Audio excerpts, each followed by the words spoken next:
So please consider supporting this channel and please consider liking and subbing as well as looking at my other channels and subbing there as well.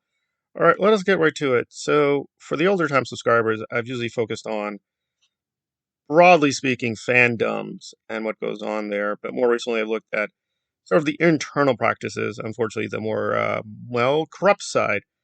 So let us get right to it. What is grifting and what is dry begging? So, with a lot of patience, I try to work through Marilyn and her recent discourse. And as usual, it was quite bizarre, hypocritical, and a study in lack of self awareness. So, for those who don't know, Marilyn is deeply embedded in the Aaron Smith Levin cult. And I've had this in the comments section. What do you mean by a cult? I mean, Aaron had problems with this and this and this. So, let's just go through the top five. One, yelling and screaming at a woman he tried to look up through Facebook. And that wasn't the point of the Facebook group. It was meant to help ex-Scientologists, but he used it as a dating service. Secondly, lying about that incident, lying blatantly and trying to blame others. Three, apparently illegally doing things with the Aftermath Foundation, which is a former position he held, very high position, and he could have endangered the charity. And then number four, these various abuse scandals with a ton of ex-girlfriends.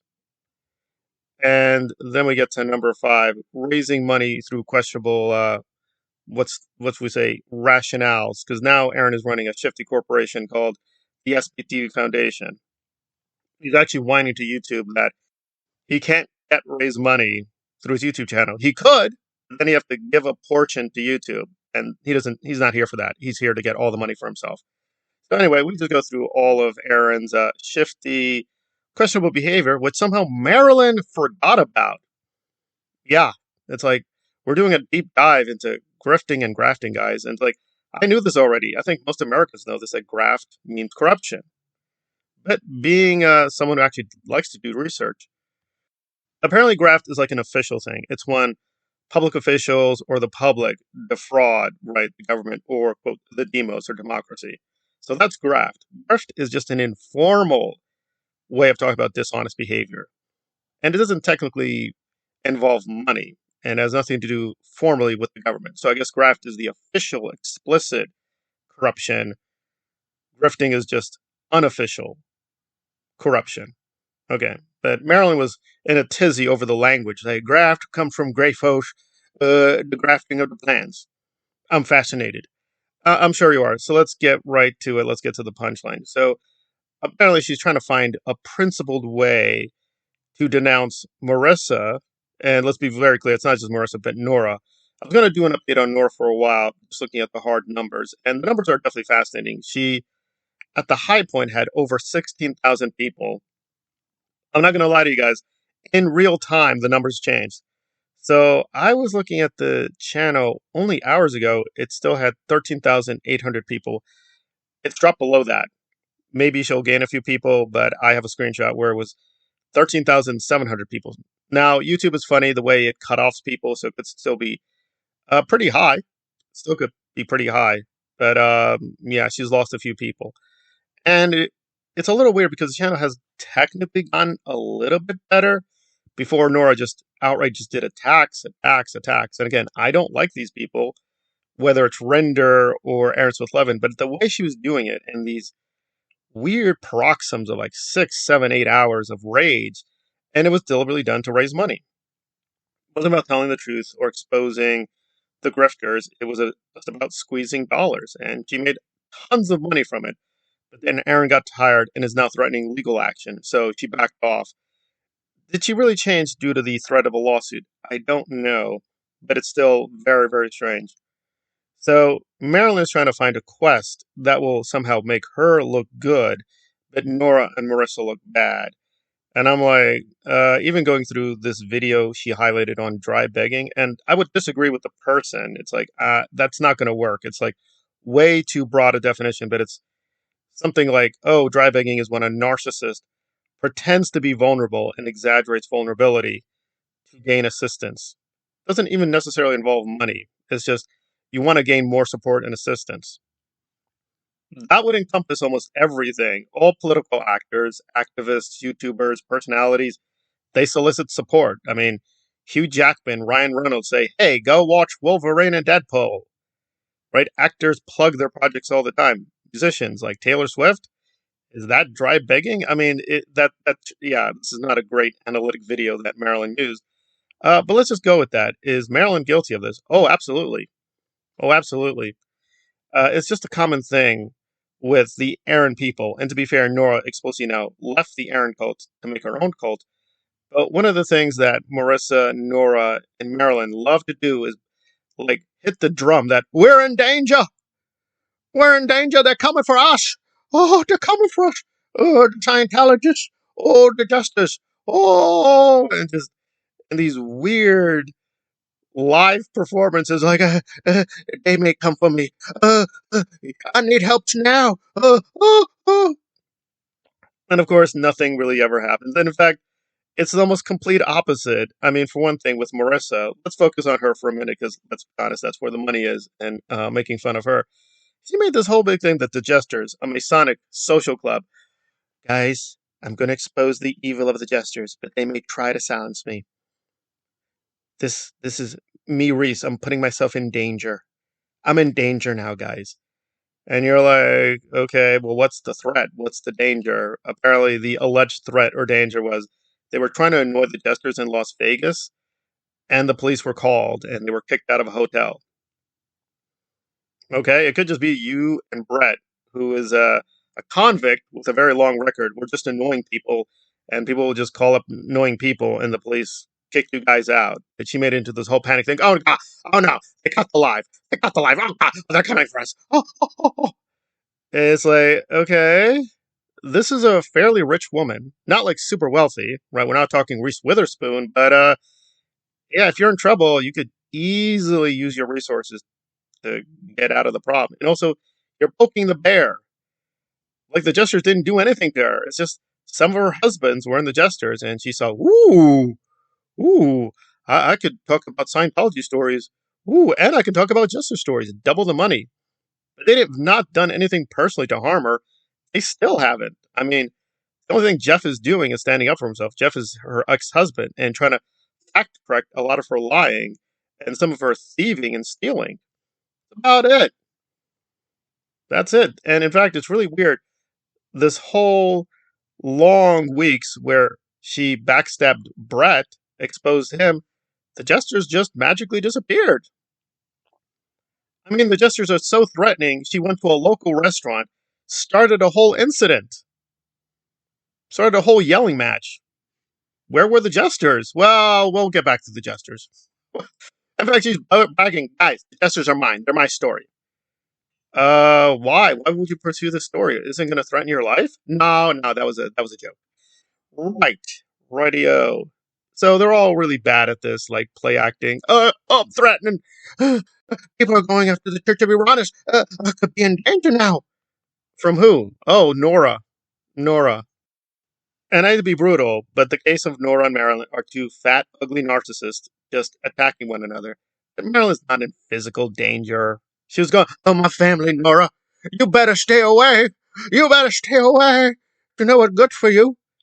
They're literally, and again, I try not to get into private information, guys, but the very basics, which I think even YouTube allows, I'm not even joking. They are on opposite ends of the United States, right? You take the most northern eastern extreme, right? Nora's on the complete opposite northern western extreme. There are literally hundreds of miles separating these women. And I'm not going to let Nora go either, because Nora also went to, oh, guys, the Aaron cult with Marilyn is, they're coming. But I would have to say at least Nora has a scintilla of the truth, because, yes, they were doing copyright strikes. They were dogpiling the channel. They were sending out these false messages and just, yeah, creating this whole spy network. So there's something there, at least with Nora. Although even there, she's really exaggerating. Again, how evil or deadly was this cult leader? She did a conversation with him.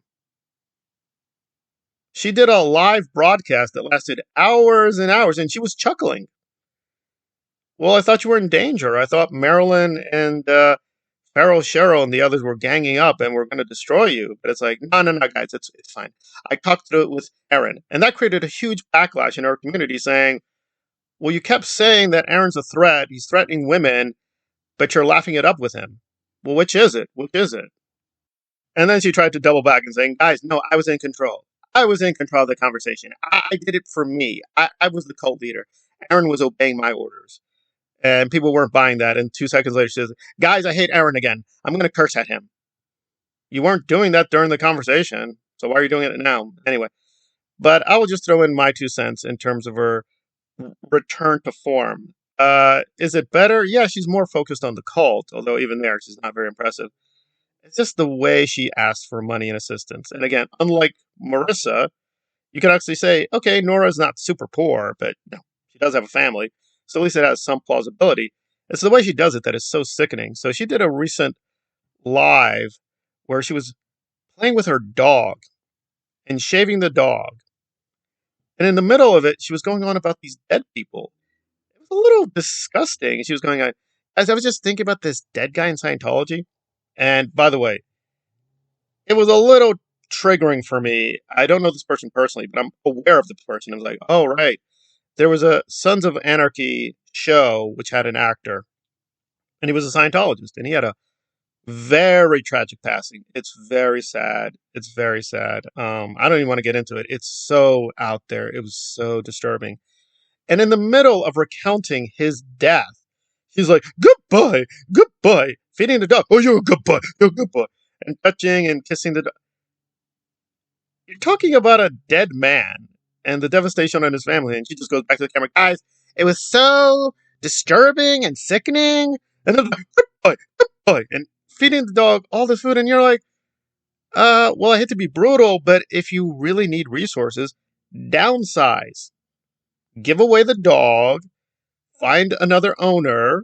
This isn't hard. But instead she's like, yeah, guys, I just love shaving my dog with this, seems to me, fancy new technology. So I'm like, well, how poor are you? I mean, it's just a mess. And why are you doing this all from home? Oh, because, guys, she's really sick. She can't be outside. She could collapse. Guys, I can't do the activism.